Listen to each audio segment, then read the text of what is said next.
میں نے تو گھاٹ گھاٹ کا پانی پیا ہے، میں تو جانتا ہوں، لیکن مجھے سائز نہیں معلوم۔ اللہ کے نبی صلی اللہ علیہ وسلم نے ایک روٹی اٹھائی اور اس روٹی پر بکرے کے گوشت کی 2 بوٹیاں رکھیں۔ اندازہ لگا سکتے ہیں کہ 2 بوٹیاں رکھیں تو روٹی کتنی بڑی ہوگی۔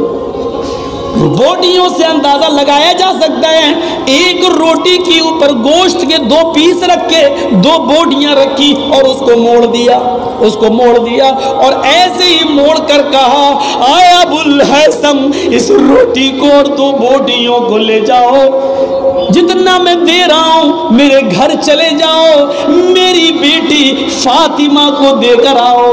آج 15 دن ہو گئے میرے گھر میں چولہا نہیں جلا، میری بیٹی نے روٹی اور گوشت نہیں کھایا۔ اے ابو الحیثم اس روٹی اور 2 بوٹیوں کو لے جاؤ اور میری بیٹی فاطمہ کو دے آؤ۔ دروازے کی اوٹ سے ابو الحیثم کی بیوی سن رہی تھی، انہوں نے انگلی کے اشارے سے ابو الحیثم کو اندر بلایا۔ وہ اندر گئے، کہنے لگے میں نے سب سن لیا ہے، فاطمہ کو 15 دن سے کھانا نہیں ملا۔ اے ابو الحیثم ایک روٹی میں کیا ہوگا، ہمارے یہاں گوشت زیادہ ہے، پورا کا پورا بکرا ذبح کر دیا ہے، رکیے میں 5-6 روٹی اور بنا دیتی ہوں، فاطمہ یا اس کی اور جو سہیلی یا اس کی جو ماں ہوگی وہ بھی تو کھا لے گی، چلیے ایسا کرتے ہیں۔ انہوں نے 5-6 روٹیاں ایک برتن میں رکھ دی اور کچھ گوشت کا ایک پیالہ بھر دیا اور کہا ابو الحیثم اس کو لے کر چلے جاؤ، اب فاطمہ کو دے دینا۔ ابو الحیثم گوشت کا پیالہ اور روٹیوں کی تھیلی لے کر جیسے ہی نکلتے ہیں اور اللہ کے نبی کے کمرے کو کراس کرتے ہوئے آگے بڑھتے ہیں تو اللہ کے نبی نے دیکھا، کہنے لگے اے ابو الحیثم ادھر آؤ، ذرا برتن میں دکھاؤ کیا ہے۔ دیکھا کہ گوشت کا پیالہ بھرا ہے، کہا تھیلی میں کیا ہے، دیکھا تو روٹیاں ہیں، کئی روٹیاں۔ پوچھا یہ کس کے لیے لے کر جا رہے ہو، کہا میری بیوی نے ام الحیثم نے کہا ہے اس کو فاطمہ کو دیاؤ، ایک روٹی اور 2 بوٹی میں کیا ہوگا۔ تب اللہ کے رسول کا جواب سنو، اور فضول خرچی کرنے والوں، شادی اور بیاہوں میں لٹانے والوں اور شادی اور بیاہوں میں حد سے زیادہ تصرف کرنے والوں، ذرا سنو، اللہ کے رسول نے پورا کا پورا پیالہ چھین لیا اور کہا اے ابو الحیثم ایک روٹی اور 2 بوٹی سے زیادہ میری بیٹی کو دینے مت جاؤ، جتنا دیا تھا اتنا ہی دو۔ اگر تم میری بیٹی کو اتنا دے دو گے جتنا لے کر جا رہے ہو، اگر اس نے پیٹ بھر کر کھانا کھا لیا تو پھر وہ رات کو اٹھ کر اللہ کی عبادت نہ کر سکے گی، رات میں اٹھ کر تہجد نہ پڑھ سکے گی، پھر رات میں اٹھ کر اللہ کو یاد نہیں کر سکے گی۔ زیادہ کھانا اور پیٹ بھر کے کھلا دینا اللہ کے ذکر سے غافل کر دیتا ہے انسان کو۔ آئے ابو الحیثم ایک روٹی اور 2 بوٹی دے کر آؤ اور بقیہ کھانا، اور بھی بہت سے غریب ہیں، اور بھی بہت سے مسکین ہیں، اور بھی بہت سے پریشان حال ہیں، اور بھی تمہارے گاؤں میں بہت سے بھوکے سو رہے ہوں گے، ابھی تو مجھے ان تمام لوگوں میں پورا کا پورا بکرا تقسیم کروانا ہے۔ میرے بھائیوں آپ نے اپنی ایک بیٹی کو بھی ایک روٹی اور 2 بوٹی سے زیادہ نہیں دینے دیا ہے۔ یہاں سے اندازہ لگائیے کھانے اور پینے میں بھی حد سے آگے بڑھنے سے روکا اور روک کر دکھایا جناب محمد رسول اللہ نے۔ اب اپنے سماج اور سوسائٹی پر غور کرو اور ایمانداری کے ساتھ بتاؤ، کسی گاؤں سے گزرتے وقت آپ اپنے دوست کو فون کرتے کریں ہاں میں آ رہا ہوں، مرغا بنا کے رکھنا، بھائی تیرے باپ کا راج چل رہا ہے، ہاں دیسی ہونا چاہیے، دیسی پولٹی نہیں چلے گی، دیسی کٹورا لے کے بھیک مانگ، حکم کیوں دے رہا ہے؟ کہے اور رہے فون سے کہ میں نکل رہا ہوں، ہاں صاحب دیسی بنا کے رکھنا۔ یہاں ایک بکرا کاٹ دیا تو اللہ کے نبی کہہ رہے ہیں لَتُسْأَلُنَّ عَنْ هَٰذَا النَّعِيمِ يَوْمَ الْقِيَامَةِ، قیامت کے دن سوال ہوگا۔ کیسے لگ رہے ہو؟ ہنستے بہت جلدی ہیں، کیونکہ اس حمام میں سبھی ننگے ہیں، سبھی ننگے ہیں۔ مولویوں سے بار بار پوچھا جاتا ہے، بیچارے ہمارے میزبان جس گھر میں ہم آئے ڈر کی وجہ سے بول ہی نہیں رہے ہم سے، مولانا صاحب کیا کھائیں گے کیا؟ ایسا لگ رہا ہے کہ شاید ان کے گھر میں اور مولوی آتے ہوں گے اور کبھی ناراض ہو کے چلے گئے ہوں گے تو سوچ رہے ہوں گے مولانا جرجیس بھی کہیں ناراض نہ ہو جائے۔ کیوں عادتیں بگاڑ رہے ہیں آپ کھلانے اور پلانے میں؟ پہلے عادتیں آپ بگاڑو گے اور بعد میں کہو گے مولوی کھاتے بہت ہیں۔ عادتیں کس نے بگاڑی ہیں؟ عادتیں۔ صاحب مولانا ناراض ہو جاتے، میں تو اس مولوی تک کو جانتا ہوں، مجھے معلوم ہے کہ ایک مرتبہ اس کو منگور مچھلی نہیں ملی تو 2 سال اس نے ڈیڑھ نہیں دی تقریر۔ تب لوگ مہمان نوازی نہیں کرتے، یہ حال ہے مولویوں کا۔ اور کھانا کھانے بیٹھ جائیں تو ہر لقمے پہ ماشاءاللہ الحمدللہ ہڈی نوچتے، اللہ پکانے والی کو جنت دے۔ کبھی ان کے سامنے رکھ دینا سرسوں کا ساگ اور کبھی دال وال رکھ دینا اور پھر دیکھنا ان کی ماشاءاللہ اور الحمدللہ کہاں نکل گئی۔ انا للہ، ہر لقمے پہ ان کو انا للہ نکلے گی ان کے منہ سے۔ آپ کر کے دیکھیے نا۔ میں یہ نہیں کہہ رہا ہوں کہ آپ اپنی استطاعت کے مطابق مہمان نوازی نہ کریں، میری تقریر کو توڑ مروڑ کے پیش مت کرنا۔ ویسے ہی ایک انڈین گورنمنٹ کا پالتو آدمی بھونک رہا ہے ٹی وی پر اور میری تقریر کو توڑ مروڑ کر پیش کر رہا ہے۔ تھینکس ہڈیوں پہ پلنے والے کتے، تھینکس مولوی جرجیس کو تو نے مشہور کر دیا، تیرا شکریہ کس زبان سے ادا کریں؟ ارے تجھے تو اتنی اسپیشل ہڈی ملی ہے کہ تو اس کو چھوڑ ہی نہیں سکتا ہے۔ ایسا لگ رہا ہے کہ بنگال میں بی جے پی اور ٹی ایم سی چناؤ نہیں لڑ رہی ہے، ایسا لگ رہا ہے کہ وہ ٹی وی چینل والا چناؤ لڑ رہا ہے، ایسا دکھائی دے رہا ہے۔ توڑ مروڑ کر پیش کیا جا رہا ہے، کٹنگ دکھا دکھا کر پیش کیا جا رہا ہے۔ ممتا کا مولانا، ممتا کا مولانا۔ ارے مجھے کبھی کبھی ڈر لگتا کہ الٹا نہ بول دے، مولانا کی ممتا، پھر پھنسیں گے ہم۔ کیسے اس نے ممتا کا مولانا؟ ارے میں نے کبھی کچھ بولا بھی نہیں ہے ممتا کو یہ کرو وہ کرو، میں نے تو صرف اتنا کہا ہے جو اس دیش کے لیے بہتر ہو، جو دیش کو اپنے باپ کا مال سمجھ کر بیچ نہ رہا ہو، جو اس دیش کے لیے بہتر ہو، جو آپ کے بنگال کے لیے بہتر ہو، جو آپ کے سماج کے لیے بہتر ہو، جو ہندو مسلم سکھ عیسائی اور سب کو برابر ساتھ لے کر چلتا ہو، اے بنگال والوں اس کا سپورٹ کرو۔ جو دیش کو بیچ رہے ہو ان کو نکالو، ان کو بھگاؤ بنگال سے۔ اتنا میں نے کہا، اتنا کہا تو بنگال کا ممتا کا مولانا، ممتا کا مولانا۔ اس کا مطلب یہ ہے کہ آپ نے خود ہی یہ ثابت کر دیا کہ ممتا ہی سب کو لے کے چل رہی ہے، یہی تو مطلب ہے۔ ہڈی جب ہڈی نام مت لکھ پاؤ، پیسہ نہیں دے پاؤ گے، اتنا خرچ ہوتا ہے میرے کیس میں۔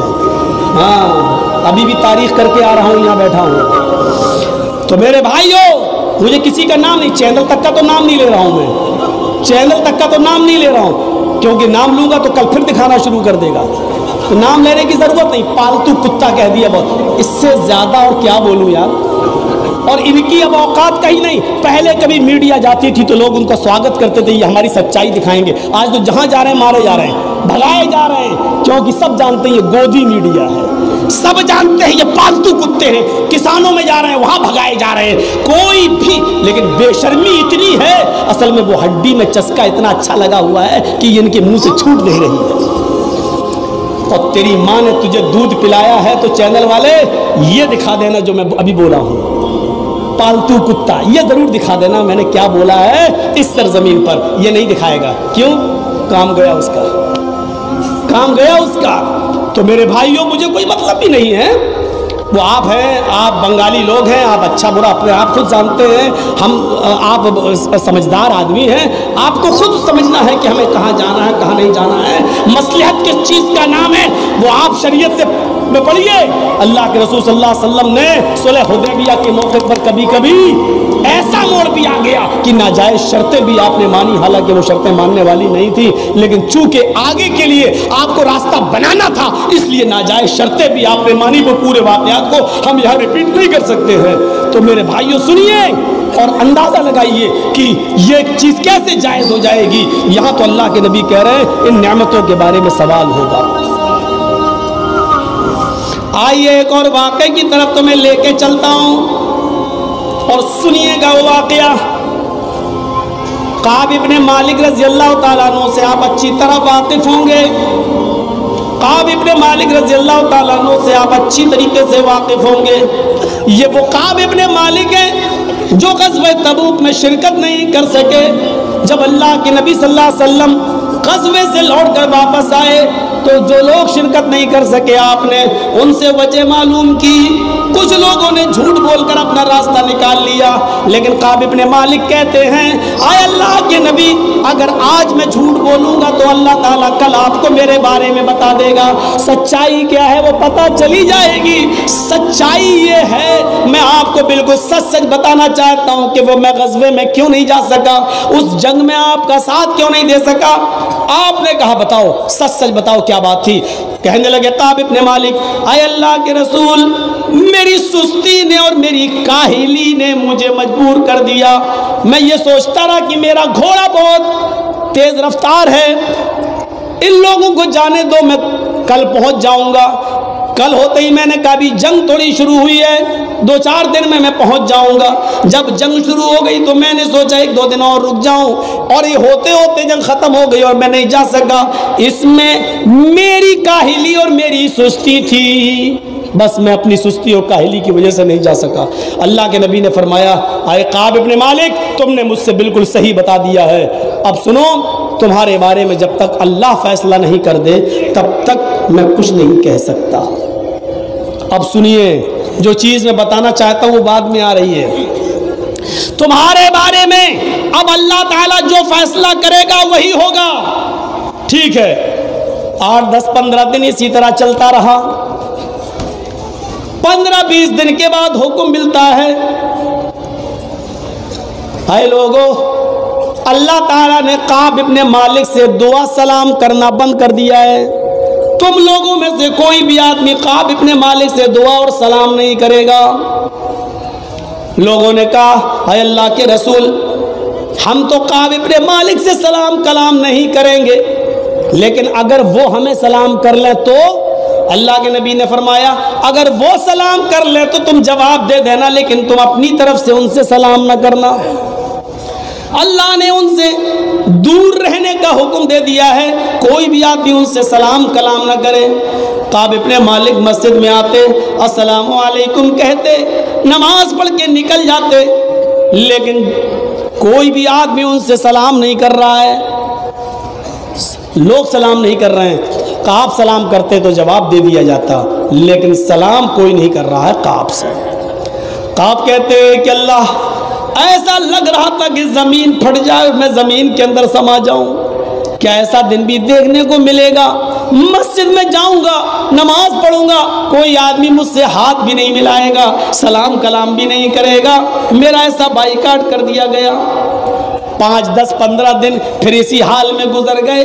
ادھر ایک اور حکم نافذ ہوتا ہے، آئے کعب ابن مالک، ہاں آج ابھی جبرائیل ہمارے پاس آئے اور جبرائیل نے کہہ دیا کعب ابن مالک کو مسجد سے بھی نکالو، ان کو مسجد میں نماز پڑھنے کی اجازت نہیں۔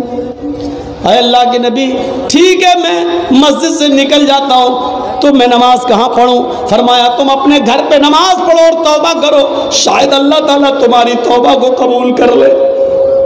کعب ابن مالک کہتے ہیں میں گھر میں گیا، نماز پڑھتا رہا، توبہ کرتا رہا، نماز پڑھتا تھا، توبہ کرتا تھا، کبھی کبھی سبزی گوشت خریدنے کے لیے باہر نکلتا، لیکن کوئی ہم سے سلام کلام نہیں کرتا۔ سبزی اور گوشت بیچنے والا بھی جتنا مانگتا اتنا دے دیتا، لیکن وہ بھی سلام کلام نہیں کرتا۔ مجھے ایسا لگ رہا تھا کہ میرے لیے زمین تنگ ہو گئی ہے، آئے کاش یہ زمین پھٹ جائے اور میں زمین کے اندر سما جاؤں۔ مجھے کوئی چیز اچھی نہیں لگ رہی تھی۔ 5-6 دن 10 دن اسی حال میں پھر گزر گیا کہ میں مسجد میں نماز پڑھنے نہیں جاتا، گھر پہ نماز پڑھتا اور کوئی ہم سے سلام کلام نہیں کرتا۔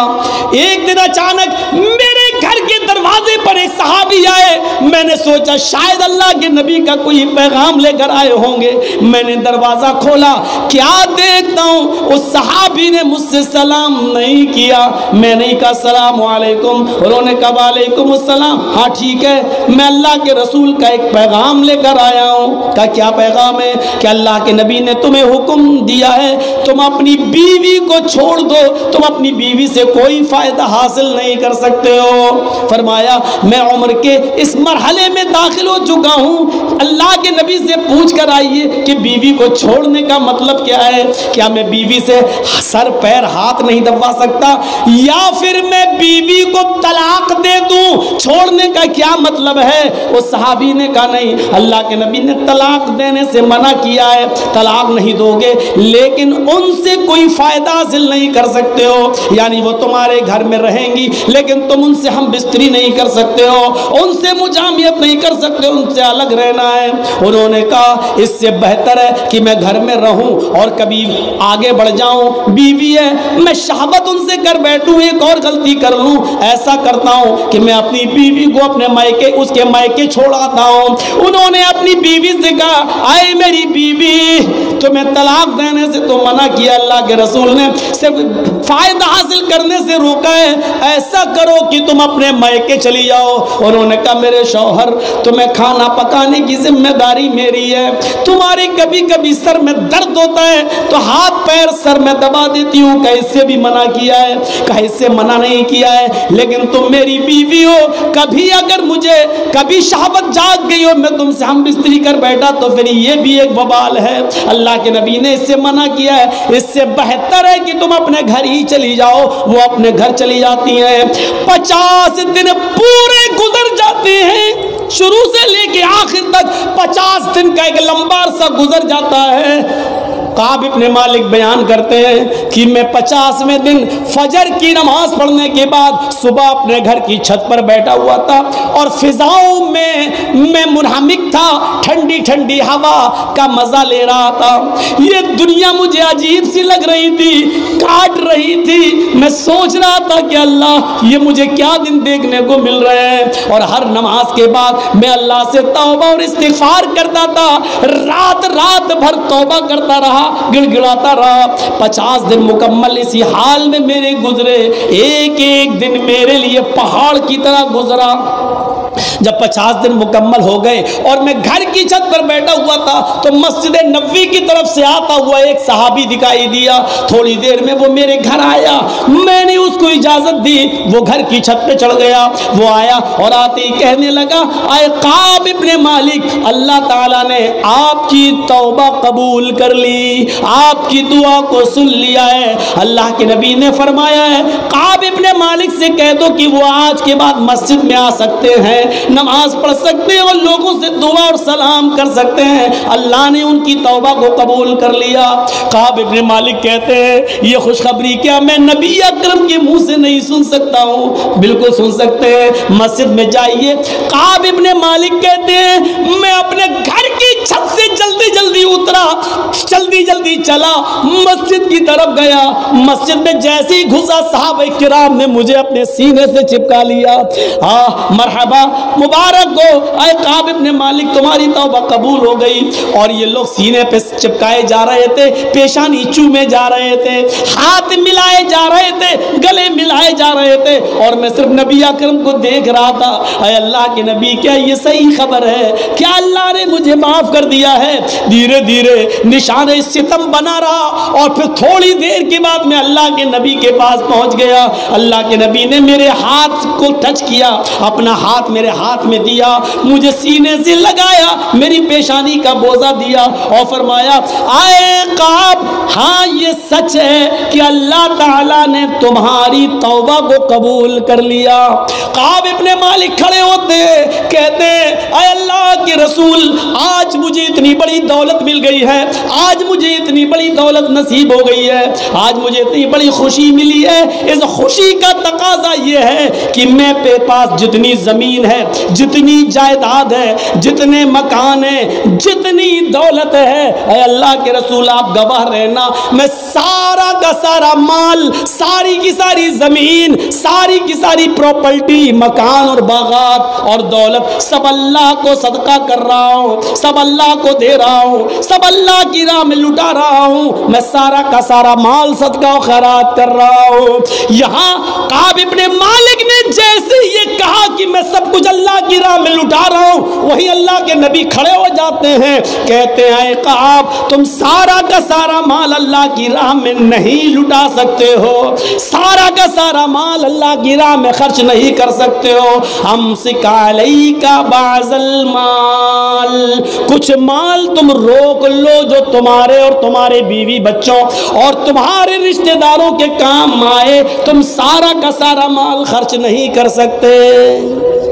کعب ابن مالک اللہ کی راہ میں لٹا رہے ہیں اور سب دینا چاہتے ہیں، لیکن اللہ کے رسول سارا مال دینے سے منع کر رہے ہیں۔ یہ فضول خرچی جب دین کے کاموں میں جائز نہیں ہے، اللہ کے لیے جائز نہیں ہے، تو پھر ہماری خرافاتوں کے لیے جائز کہاں سے ہو جائے گا؟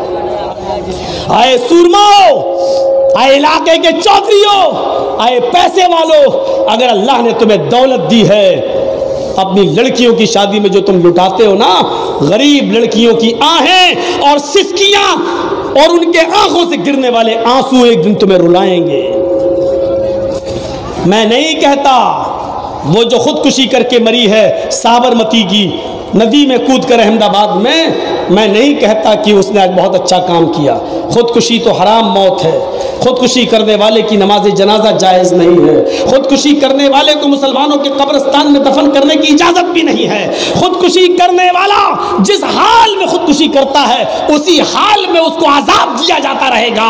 خودکشی بہت بری موت ہوتی ہے، میں اس بات کا قائل ہوں، اس بات کو مانتا ہوں، اس لڑکی نے اپنے دماغ سے کر دیا، شریعت میں ایسی موت کو حرام موت کہا جاتا ہے، میں اس کو مانتا ہوں، لیکن اس لڑکی کو حرام موت مرنے پر مجبور کس نے کیا ہے؟ کیا سماج اور سوسائٹی اس کی ذمہ دار نہیں ہے؟ کیا جہیز کی لعنت اس کی ذمہ دار نہیں ہے؟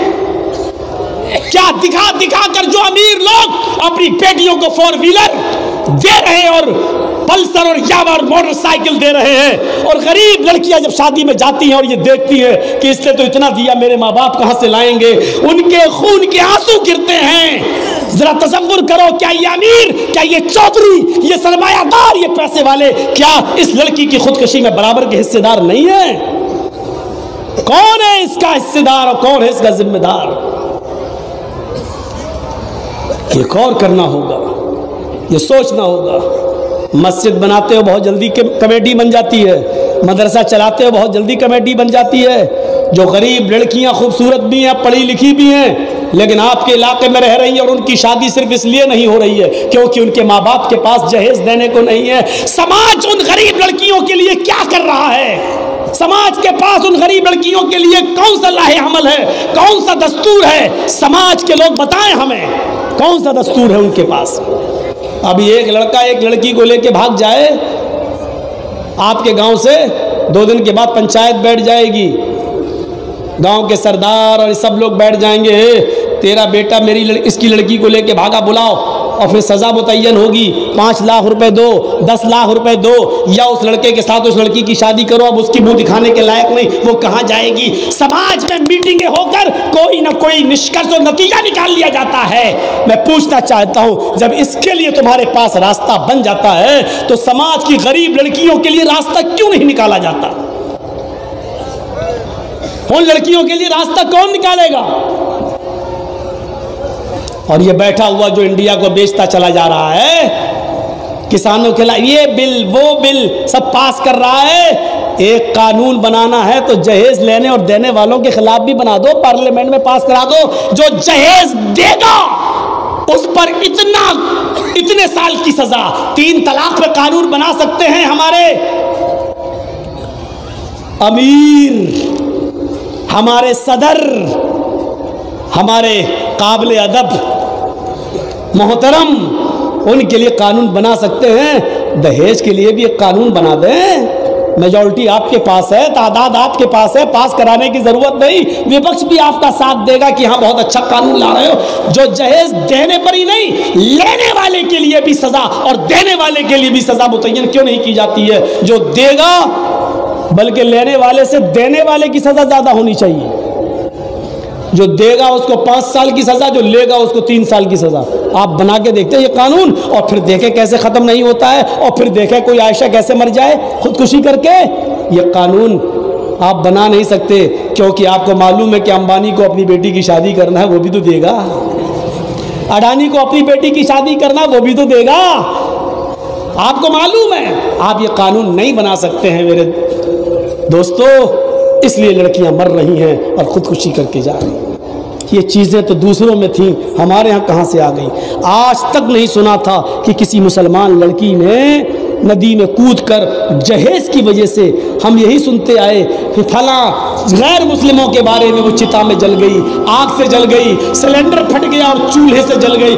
ہم نے کیوں؟ وہ جہیز کے لیے سسرال والوں نے جلا دیا۔ یہ میں آج تک غیر مسلموں کے بارے میں سنتا رہا، یہ کتنا بدگنا داغ لگا ہے آج ہمارے اوپر۔ مسلمانوں میں جس سماج کے اندر شادی اور بیاہ کا طریقہ یہ ہو کہ وہاں پر جہیز کے لین دین کو حرام قرار دیا گیا ہو، آج وہی سماج، وہی سوسائٹی اور اسی قوم کے لوگ اور انہی کی لڑکیاں آج خودکشی کر کے مر رہی ہیں۔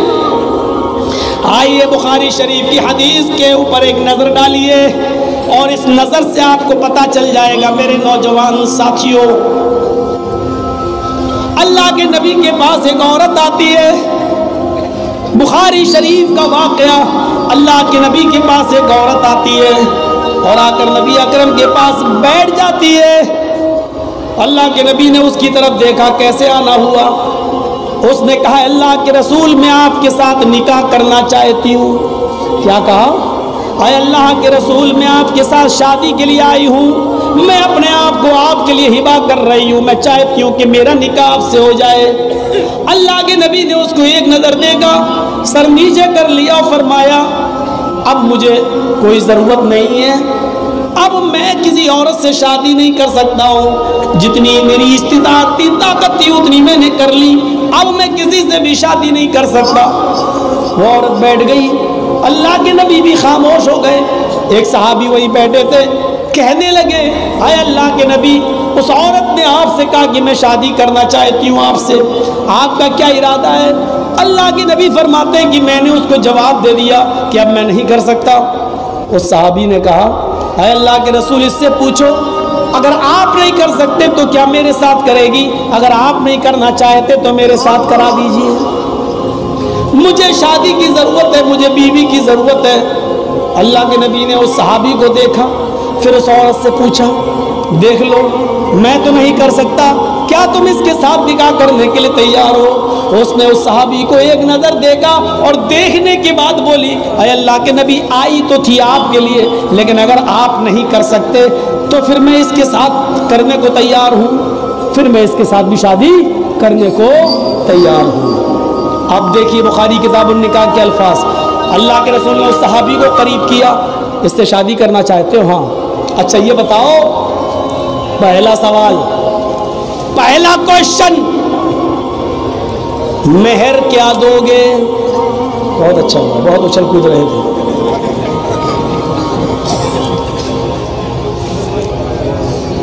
کیا کہا؟ مہر کیا دو گے؟ یہاں پہلا سوال ہوتا ہے ملے گا کیا؟ یہاں جہیز کا کوئی تصور نہیں، اور اللہ کے نبی اس سے سوال کیا کر رہے ہیں؟ مہر کیا دو گے؟ اور جانتے بخاری شریف کے حدیث کے الفاظ کیا ہیں؟ جب اللہ کے نبی نے کہا اس کو دو گے کیا، مہر کیا دو گے، تو اس صحابی نے کیا کہا؟ ما عندی شیء، وہ تو کچھ نہیں ہے میرے پاس، دینے کے لیے کچھ نہیں، اور نکاح کرنا چاہ رہا۔ سادگی دیکھ رہے ہیں، شادی کی سادگی، سمپلٹی دیکھیے۔ آپ نے کہا واہ کچھ ہے ہی نہیں اور شادی کرو گے؟ تو اس نے کہا اللہ کے رسول آپ بتائیے مہر میں کچھ کیا دیا جائے، میری حالت تو بہت نازک ہے۔ تو اللہ کے رسول نے فرمایا اپنے گھر جاؤ اور دیکھو شاید مہر دینے کے لیے کچھ مل جائے۔ وہ صحابی گھر گئے، وہ صحابی گھر گئے. نوجوانوں اس واقعے کو سننا ضرور. وہ صحابی گھر گئے اور گھر سے جب آئے تو آنے کے بعد کیا کہنے لگے؟ اے اللہ کے نبی، ما وجدت شیئا، میں نے اپنے گھر میں مہر دینے کے لیے بہت کچھ تلاش کیا، میں کچھ نہیں پایا، مجھے میرے گھر میں کچھ نہیں ملا، میں کچھ بھی نہیں دے سکتا. اللہ کے نبی نے کہا اچھا کچھ نہیں ملا؟ کہا نہیں. اچھا ایک بار اور جاؤ میرے کہنے سے اپنے گھر، ایک بار اور جاؤ. کہا اللہ کے رسول جب ہے ہی نہیں تو کیا کروں گا جا کر؟ کہا اللہ کے رسول نے اچھا کچھ نہیں ہے تو کم سے کم ایک لوہے کی انگوٹھی ہی مل جائے، التمس خاتما من الحدید، دوبارہ اپنے گھر جاؤ اور لوہے کی انگوٹھی تلاش کرو، لوہے کی انگوٹھی مل جائے تو وہی لے آؤ، میں اسی انگوٹھی پر تمہارا مہر طے کر کے نکاح کر دیتا ہوں. کہا اچھا ٹھیک ہے. لوہے کی انگوٹھی معمولی، چلو یہ تو ہوئے گی. گھر جاتا ہے وہ صحابی اور گھر میں تلاش کرتے ہیں، اپنے گھر والوں سے، ابو سے، امی سے، بھائی سے، بہن سے پوچھتے ہیں، لیکن سب نے جواب دیا کہ تمہارے گھر میں، میرے گھر میں لوہے کی انگوٹھی بھی نہیں ہے. وہ واپس آتے ہیں اور آ کر کہتے ہیں اے اللہ کے نبی، ما وجدت خاتما من الحدید، مجھے لوہے کی انگوٹھی بھی نہیں ملی. اے اللہ کے رسول مجھے لوہے کی انگوٹھی بھی نہیں ملی. اللہ کے نبی صلی اللہ علیہ وسلم نے فرمایا واہ، لوہے کی انگوٹھی بھی نہیں ملی. وہ ادھر بیٹھ گئے چپ چاپ خاموش. ان کا چہرہ سناٹا لے رہا تھا. یہاں اللہ کے نبی بھی خاموش بیٹھے ہیں، عورت بھی خاموش بیٹھی ہے، یہ صحابی بھی یہ کہہ کر خاموش ہو گئے میرے پاس لوہے کی انگوٹھی بھی نہیں ہے. تھوڑی دیر خاموشی چھائی رہی، پھر وہ صحابی اٹھے اور اٹھتے ہی جانے لگے. دروازے تک پہنچ جاتے ہیں. اللہ کے نبی نے آواز دی کہاں جا رہے ہو؟ انہوں نے پیچھے پلٹ کر دیکھا. کہ اللہ کے رسول میری ماں ہے، میرے باپ ہے، میرے بھائی ہے، میری بہن ہے، ان کی کفالت، ان کی ذمہ داری میرے اوپر ہے. بوڑھے باپ کو، بوڑھی ماں کو کھانا میں کھلاتا ہوں، اپنے بھائی اور بہنوں کی کفالت میں کرتا ہوں. یہیں بیٹھا رہوں گا تو ان کے لیے شام کا کھانا کہاں سے آئے گا؟ میرے پاس نکاح کے لیے لوہے کی انگوٹھی بھی نہیں ہے اور بغیر مہر کے نکاح ہوگا ہی نہیں، تو میں یہاں بیٹھ کر کیا کروں گا؟ میں جا رہا ہوں، محنت کروں گا، مزدوری کروں گا، کچھ کماؤں گا اور اپنے ماں باپ کو، اپنے بھائی بہنوں کے کھانے کا انتظام کروں گا. جا رہا ہوں، کیا کر سکتا ہوں؟ اللہ کے رسول نے بلایا ادھر آؤ. آئے نوجوانوں دیکھو، او میرے ساتھیوں دیکھو، آئے بنگال والوں ذرا غور کرو. اللہ کے نبی صلی اللہ علیہ وسلم جانتے ہیں کہ اس کے پاس لوہے کی انگوٹھی بھی نہیں ہے. آپ یہ سوال نہیں کر رہے ہیں جب تیرے پاس ابھی اتنا نہیں ہے تو شادی کے بعد اپنی بیوی کو کیا کھلائے گا؟ تیرے پاس کھانے کو کچھ نہیں ہے تو اس کو کیا کھلائے گا؟ وہ جانتے ہیں اللہ کے نبی کی نکاح کے بعد خیر و برکت کے دروازے کھل جاتے ہیں.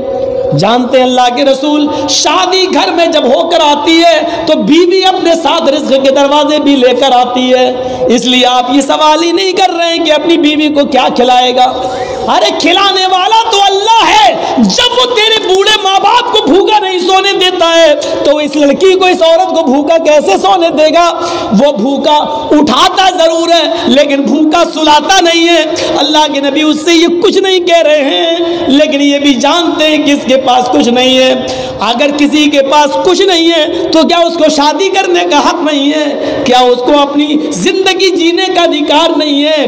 آپ اس کو کہتے ہیں ادھر آؤ، میرے پاس بیٹھ جاؤ. نراش کیوں ہو گئے ہو؟ مایوس کیوں ہوتے ہو؟ تمہارا نکاح ہوگا اور اسی عورت کے ساتھ ہوگا، مجھے امید ہے.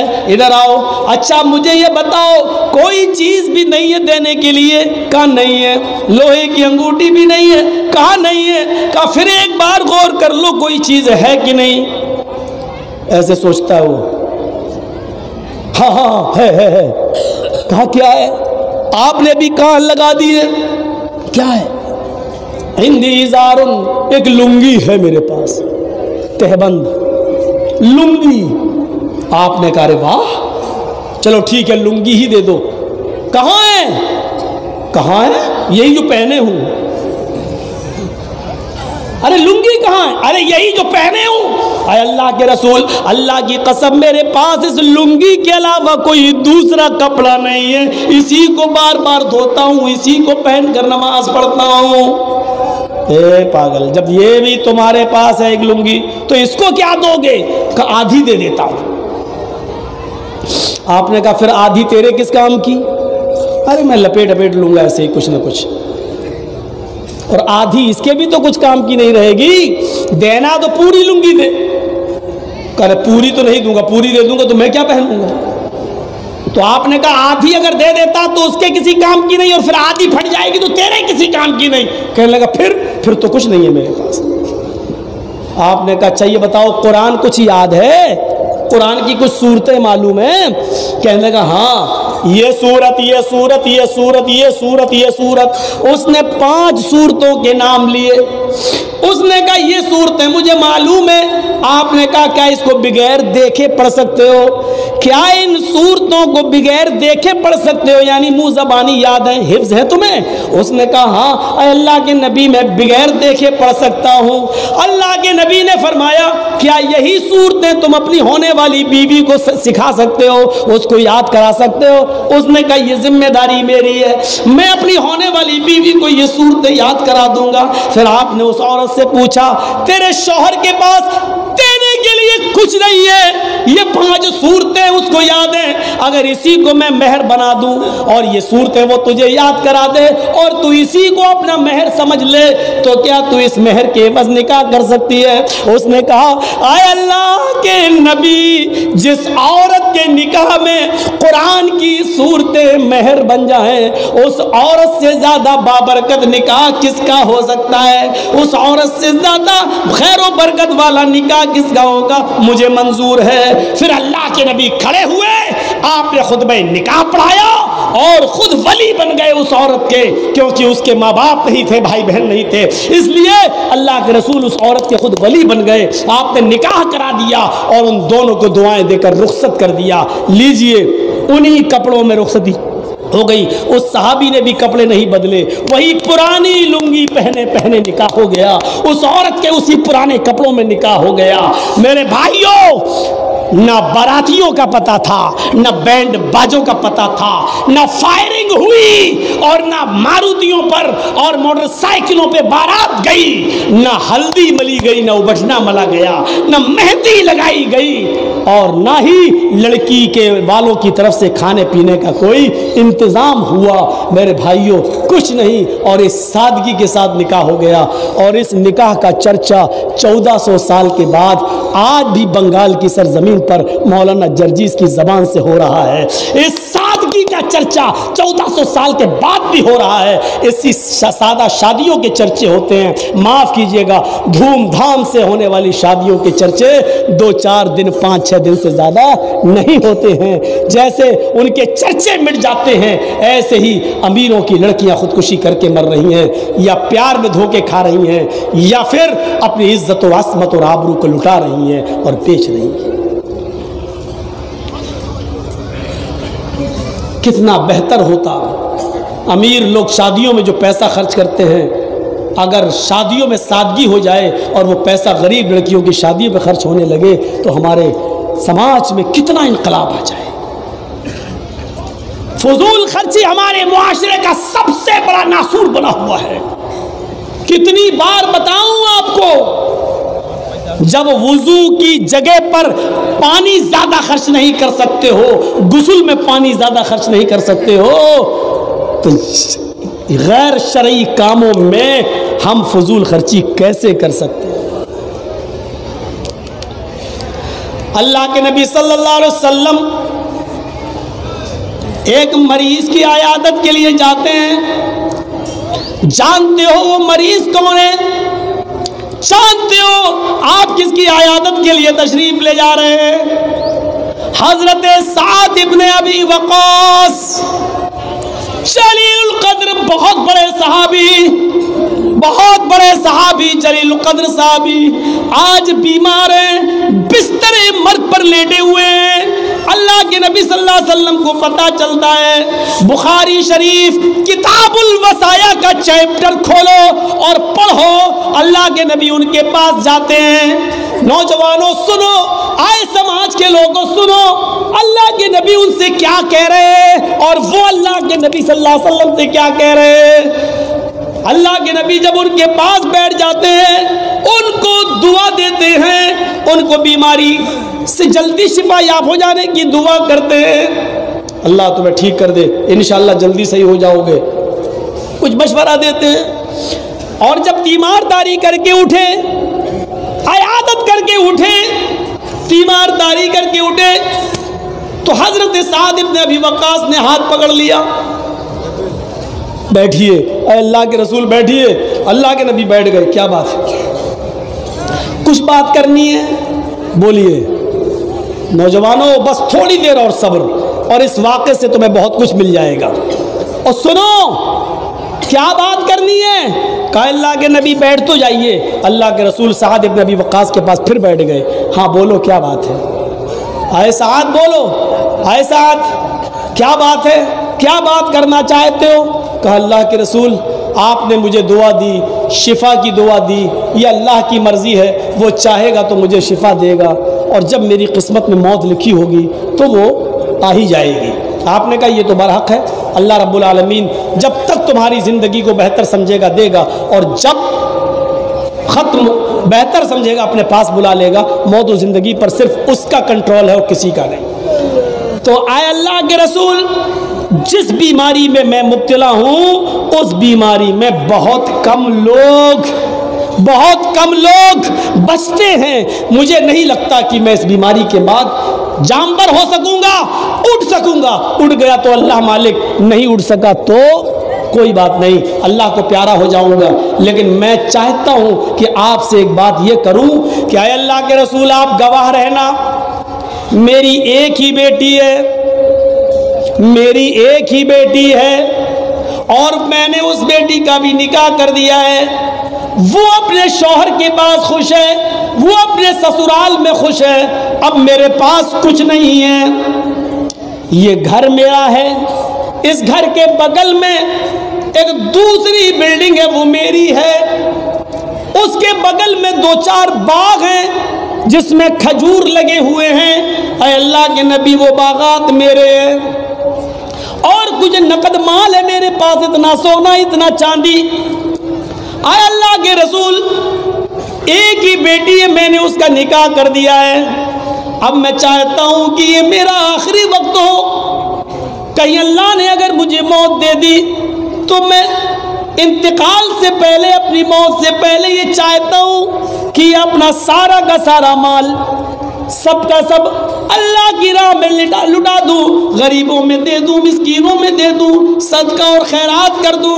اے اللہ کے نبی مجھے اجازت دیجئے، میں سارے کے سارے مال کی وصیت کرنا چاہتا ہوں، یہ باغ فلاں کا، یہ باغ فلاں کا، اتنی زمین فلاں کی، اتنی زمین فلاں کی، اتنی غریب، اتنی مسکین، اتنی بیوہ، اتنے یتیم، اتنے فقیر، ان سب کے درمیان میں اپنی مال کی وصیت کرنا چاہتا ہوں، سارا مال لٹانا چاہتا ہوں۔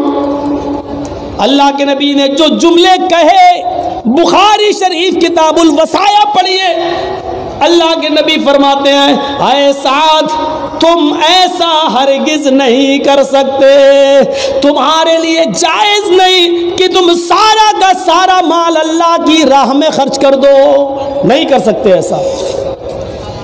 کہا اچھا تو اے اللہ کے رسول ایسا کریے، میں اپنے مال کے 3 حصے کر لیتا ہوں۔ 3 حصے، یہ 3 حصے ہو گئے، یہ میں اپنے مال کے 3 حصے کر لیتا ہوں، میں 2 حصے غریبوں میں وصیت کر دیتا ہوں، صدقہ اور خیرات کی وصیت کر دیتا ہوں، اور 1 حصہ روک لیتا ہوں جو میرے انتقال کے بعد میرے رشتہ داروں کے کام آ جائے گا۔ اللہ کے نبی کہتے ہیں اے سعد ابن ابی وقاص تم اپنے مال کے 3 حصوں میں سے 2 حصے بھی خرچ نہیں کر سکتے ہو، 2 حصے بھی غریب اور مسکینوں میں نہیں بانٹ سکتے ہو۔ تب انہوں نے کہا اے اللہ کے نبی ایسا کرتا ہوں میں اپنے مال کو 2 حصوں میں تقسیم کر دیتا ہوں، ایک حصہ غریبوں کے لیے اور ایک حصہ چھوڑ دیتا ہوں جو رشتہ داروں کے کام آئے گا، آدھا آدھا کر دیتا ہوں۔ اللہ کے نبی کیا فرماتے ہیں؟ اے سعد تم اپنے مال کا آدھا آدھا بھی نہیں کر سکتے ہو، آدھی ملکیت بھی تم غریبوں میں تقسیم نہیں کر سکتے ہو۔ دیکھ رہے ہیں دینی کام میں، اچھے کام میں بھی اللہ کے نبی منع کر رہے ہیں، تم اپنی ملکیت اور اب اللہ کے نیک کام میں، اپنے نیک کام میں، اللہ کے اس شرعی کام میں تم کا آدھی زمین آدھی ملکیت دینا چاہتے ہو، آدھی بھی نہیں دے سکتے ہو۔ پھر انہوں نے کہا اچھا ٹھیک ہے ہم اپنے مال کے 3 حصے کر لیتے ہیں، 3 حصے کر لیتے ہیں، ایک حصے کی میں وصیت کر کے 2 کو روک لیتا ہوں، 2 کو روک لوں، کیا ایک حصے کی 1/3 کی 1/3 کی کیا میں وصیت نہیں کر سکتا ہوں؟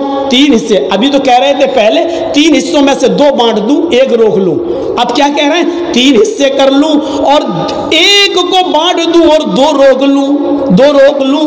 تو اللہ کے نبی نے فرمایا ہاں اے سعد تم اپنے مال کے 3 حصے کر کے 1 کی وصیت کر سکتے ہو، جس کو چاہو اپنی زندگی میں غریب مسکین فقیر جس کو چاہو اس کو دے سکتے ہو، 2/3 کو 2 حصوں کو روکنا پڑے گا، جو تمہارے انتقال کے بعد ترکہ بنے گا، جو تمہاری بیوی میں تمہارے بچے ہوں گے ان میں نہیں ہوں گے تو اور رشتہ دار ہوں گے الاقرب فالاقرب ان میں تقسیم ہوگا، تم 1/3 کی وصیت کر سکتے ہو، حالانکہ یہ بھی زیادہ ہے، حالانکہ یہ بھی زیادہ ہے، لیکن ہاں 1/3 کی کر سکتے ہو، اتنی تمہارے لیے اجازت ہے۔ اب آپ اندازہ لگائیں جب دینی کاموں میں بھی اپنے مال کو سارا کا سارا لٹانا جائز نہیں ہے تو اے شادیوں کے نام پہ لٹانے والوں، اے امیروں، قیامت کے دن تیار ہو جاؤ حساب و کتاب کے لیے۔ کبھی اپنی بیٹی کو وراثت میں حصہ دیا ہے؟ 2 بیٹیاں ہیں، جہیز تو لمبا چوڑا دے کے خوب داد لیتے ہو لوگ، ارے کیا دیا اس نے اپنی بیٹی کو؟ تم چور ہو، غاصب ہو، اپنی بیٹی کو اپنی وراثت میں حصہ دو۔ اپنی بیوی کو حصہ دیتے ہو اپنی وراثت میں سے، اپنی ماں کو حصہ دیتے ہو اپنی وراثت میں سے، اپنی بہن کو حصہ دیتے ہو اپنی وراثت میں سے، بہن کا حصہ مار کر، ماں کا حصہ مار کر، بہنوں کا حصہ مار کر، بیٹی کا حصہ مار کر بیٹی کو جہیز دے کر بہت بڑے سورما بنتے ہو اور اپنے آپ کو ساہوکار ثابت کرتے ہو، سب سے بڑے پھٹیچر ہو، غاصب ہو، لٹیرے ہو، بہنوں کا حصہ کھا جانے والے ہو، ماں کا حصہ کھا کر اپنی بیٹی کو جہیز دینے والا بزدل ہوتا ہے، بہادر نہیں ہوتا ہے۔ تم بزدل ہو، اپنی بیٹی، اپنی بہن اور اپنی ماں کا حصہ مار کر تم اپنی بیٹی کو دے رہے ہو۔ اگر اصلی مرد ہو تو قرآن و حدیث کے مطابق اپنی ماں کا، اپنی بیوی کا، اپنی بیٹی کا اور اپنی بہن کا حصہ ادا کرو اور اس کے بعد جہیز دے کے دکھاؤ، تب ہم دیکھیں کہ کتنا جہیز دیتے ہو۔ ایسا تم نہیں کر سکتے، ایسا نہیں کر سکتے۔ تمام لوگوں کے حقوق اپنی جگہ پر۔ تو میرے بھائیوں، قرآن کریم کی ان 3 آیتوں کو اپنے سامنے رکھیے اور سماج کے لوگوں، آپ سے میری ایک گزارش، ایک اپیل، ایک ریکویسٹ کہ آپ اچھی طریقے سے جہیز کی لعنت کو اپنے دل و دماغ میں بھر لیجئے اور اس کو معاشرے سے ختم کرنے کی کوشش کیجئے۔ شاید آپ کو معلوم ہوگا، میری تقریر میں آپ نے سنا ہوگا، ایک لڑکی جو حیدرآباد میں بیچ دی گئی، آپ کسی کلکتہ کی تھی، جو 20 سال پرانا واقعہ ہے، اور یہاں سے وہ صاحب سلیم صاحب کی بیٹی تھی، نہیں معلوم تھا ان کو، ایک رشتہ آیا اور جہیز بعد میں مانگا تو رشتہ ٹوٹ گیا۔ 8 رشتے آئے لیکن جہیز کا نام جب لیا اور سلیم صاحب جہیز کے لیے نہیں دے سکتے تھے تو رشتہ ٹوٹ گیا۔ ایک حیدرآباد سے آیا، قرآن و حدیث کا معاملہ سنا، کہا لڑکا بڑا نیک ہے، بڑا اچھا ہے، اپنے ماں باپ کو بھی لایا ہے، حالانکہ وہ فرضی ماں باپ کو لایا تھا، اور اس نے سلیم صاحب کی بیٹی سے نکاح کر لیا۔ سلیم صاحب نے کہا جب شریعت کے مطابق ہی نکاح کرنا ہے اور جہیز لینا نہیں ہے تو آج ہی نکاح کرو، لے جاؤ میری بیٹی کو۔ نکاح ہو جاتا ہے اور وہ سلیم صاحب کی بیٹی کو لے کے چلا جاتا ہے۔ راستے ہی میں اس کے ماں باپ جو فرضی بنے تھے اتر جاتے ہیں۔ حیدرآباد میں اس نے ایک روم کرائے پہ لے رکھا تھا، 8-10 دن وہ اس لڑکی کے ساتھ وہاں رہتا ہے، اور اس کے بعد گھمانے کے بہانے وہ اس لڑکی کو لے جاتا ہے اور حیدرآباد کی ایک 5 اسٹار ہوٹل میں اس لڑکی کو 20,000 روپے میں بیچ دیتا ہے۔ وہی لڑکی جس کے 8 رشتے ٹوٹے تھے آج 20,000 روپے میں نیلام کر دی گئی۔ اس کی عزتوں سے کھلواڑ ہونے لگا، ہر آنے جانے والے سے وہ بھیک مانگتی، میں وہ نہیں ہوں جو تم سمجھ رہے ہو، میں یہاں زبردستی لائی گئی ہوں، میں غریب باپ کی بیٹی ہوں، جہیز کی وجہ سے میرے رشتے ٹوٹتے رہے، اس آدمی پر بھروسہ کر کے میرے ماں باپ نے بھیج دیا ہے، میں نے نکاح کر لیا ہے، 8 دن کے بعد اس نے بھی یہاں لا کر مجھے بیچ دیا ہے، نہ مجھے لیٹر لکھنے دیا جاتا ہے، نہ مجھے گھر جانے کی اجازت دی جاتی ہے۔ 7 دن تک 8 دن تک اس لڑکی کا گوشت بکتا رہا، وہ ہوٹلوں میں نیلام ہوتی رہی، جس کو رحم آ گیا۔ میرے بھائیوں ایسا کوئی نہیں ملا کہ کسی کو رحم آیا ہو، 10-10 20-20 ہزار روپے دیکھ کر اس کی راتیں بک ہونے لگی اور وہ بیچاری ایک مردہ لاش کی طرح پڑی رہی۔ ایک دن کوئی اچھا اور نیک لڑکا بھی اس کے پاس پہنچ گیا جس کو اس کی حالت پہ ترس آ گیا۔ اس نے کہا ٹھیک ہے میں تمہارے جسم کو ہاتھ نہیں لگاؤں گا، تم میری بہن جیسی ہو، تمہارے ساتھ اتنی مجبوری ہے، ایک لیٹر تم لکھو، وہ لیٹر میں لے کر کلکتہ چلا جاؤں گا اور تمہارے باپ کو دے دوں گا۔ اس نے کہا شرط ہے میری۔ کہا کیا ہے؟ اس لیٹر کو تم پڑھو گے نہیں، کیونکہ میں اپنے باپ کے لیے جو لکھنے جا رہی ہوں اس لیٹر کو تم پڑھو گے نہیں، میں اس کو چپکا دوں گی۔ کہا ٹھیک ہے۔ اس نے ایک لفاف ایک لیٹر لکھا اور لکھنے کے بعد اس نے چپکا دیا اور چپکانے کے بعد اس لڑکے کے حوالے کر دیا۔ صبح وہ لڑکا اس کے کمرے سے نکلا، اس نے ٹرین پکڑی اور کلکتہ کے اندر وہ آ گیا۔ کلکتہ میں جیسے ہی اس لڑکی کے باپ کو دستک دیتا ہے دروازے کو، دستک میں دروازہ کھولا گیا۔ اس نے کہا میں حیدرآباد سے آیا ہوں، یہ میری آپ کی بیٹی کا لیٹر ہے، میں یہاں آ رہا تھا تو آپ کی بیٹی نے یہ لیٹر بھیجا ہے۔ اس زمانے میں نہ موبائل تھے نہ فون کا زمانہ تھا، اس لیے اس لیٹر اور تار اور ٹیلی گرام یہی چلتے تھے۔ لڑکی کے باپ نے مارے خوشی کے اپنی بیٹی کی سہیلیوں کو بھی بلا لیا، آؤ آؤ یہ پہلا لیٹر تمہاری سہیلی کا آیا ہے۔ ماں بیٹھ گئی، بھائی بیٹھ گئے، اس کی ایک چھوٹی سی بہن تھی فاطمہ، وہ بھی بیٹھ گئی، سہیلیاں بھی بیٹھ گئیں۔ لیٹر کھولا گیا اور لیٹر میں جو الفاظ تھے میرے بھائیوں اس کو سلیم صاحب پڑھنے لگے۔ پڑھتے گئے اور روتے گئے، پڑھتے گئے اور ہچکیاں بنتی گئیں۔ اس لیٹر میں لکھا ہوا تھا پیارے ابو جان السلام علیکم، امید کہ آپ بخیر ہوں گے، میری خیریت کیسی ہے وہ آپ کو لیٹر کے اختتام پر، لیٹر کے اینڈ پر پتہ چل جائے گا۔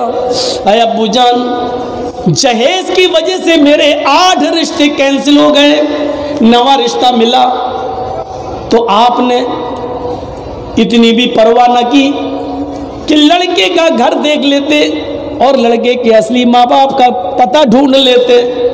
اے ابو جان ہاں آپ پتہ کیوں لگانے لگے؟ میں تو شاید آپ کی اوپر بوجھ بن چکی تھی اور آپ جلد سے جلد مجھے اپنے گھر سے نکال کر میرا گھر بسانا چاہتے تھے۔ اے ابو جان آپ کے داماد نے آپ کی بیٹی سے نکاح کیا ہے، شریعت کے مطابق نکاح کیا ہے، آپ تو اس کو فرشتہ سمجھ رہے ہوں گے کیونکہ اس نے بغیر جہیز کے شادی کی ہے اور شریعت کے مطابق شادی کر کے مجھ کو بیاہ کر لے گیا ہے۔ ابو جان میں یہ آپ کو کیسے بتاؤں کہ جس کو آپ فرشتہ سمجھ رہے ہیں وہ پرلے درجے کا شیطان نکلا۔ اے ابو جان اس نے 8 دن مجھے اپنے پاس رکھا، اس کے کوئی ماں باپ نہیں تھے، وہ راستے ہی میں اتر گئے اور اس نے 8 دن اپنے پاس رکھا اور اس کے بعد اس نے 20,000 روپے میں مجھے ایک ہوٹل میں نیلام کر دیا۔ ابو جان میں یہاں بلانا نہیں چاہتی ہوں، ہوٹل کا مالک بڑا پاورفل ہے، مقدمہ لڑتے لڑتے آپ کی زمین بک جائے گی، آپ کی جائیداد بک جائے گی، پھر آپ کہیں مجھے حاصل کر پائیں گے اور پتہ نہیں حاصل کر بھی پائیں گے یا نہیں کر پائیں گے۔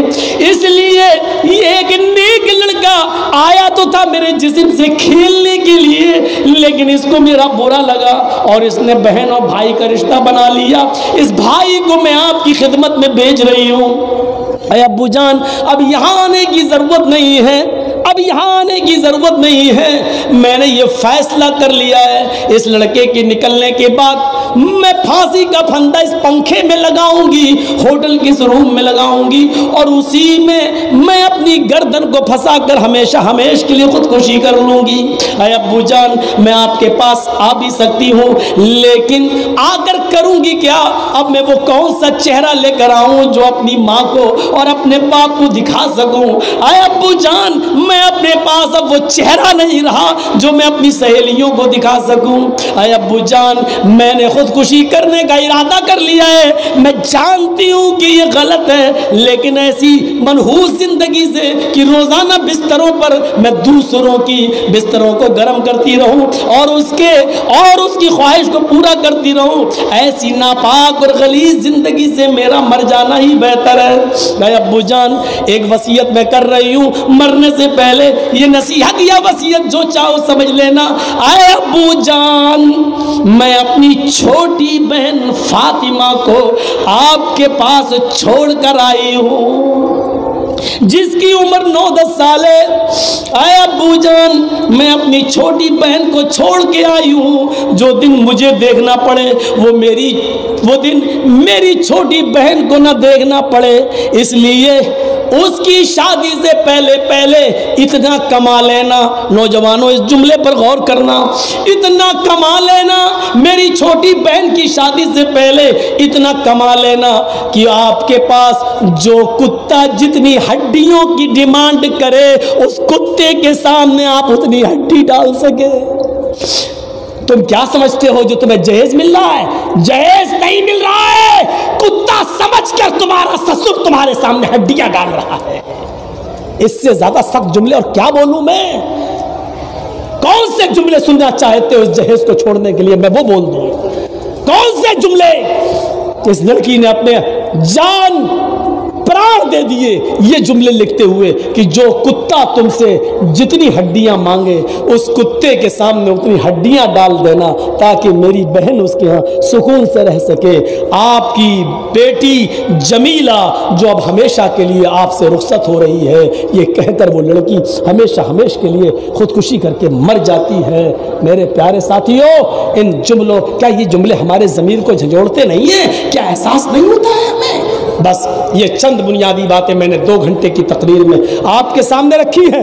امید ہے کہ انشاءاللہ فضول خرچی سے اپنا معاشرہ پاک و صاف کرو گے اور جہیز کی لعنت کو یہاں سے ختم کرو گے۔ اللہ تعالیٰ سے دعا ہے کہ بار الہ ہماری خطاؤں کو معاف فرما دے، ہمارے گناہوں کو بخش دے، فضول خرچی سے ہمارے معاشرے کو پاک و صاف فرما اور جہیز کی لعنت کو ہمارے معاشرے سے نکلوا دے اور ہماری بیٹیوں کی شادیوں میں خیر و برکت پیدا فرما دے۔ اے اللہ ان کی شادیوں میں آسانیاں پیدا فرما دے، جو بیمار ہیں ان کو شفائے کاملہ اور عاجلہ عطا فرما، اور جو انتقال کر گئے ان کی قبروں کو نور سے بھر دے۔ ہم جب تک زندہ رہیں اسلام پہ زندہ رکھنا، اور جب ہمارا خاتمہ ہو تو ایمان پر خاتمہ فرما۔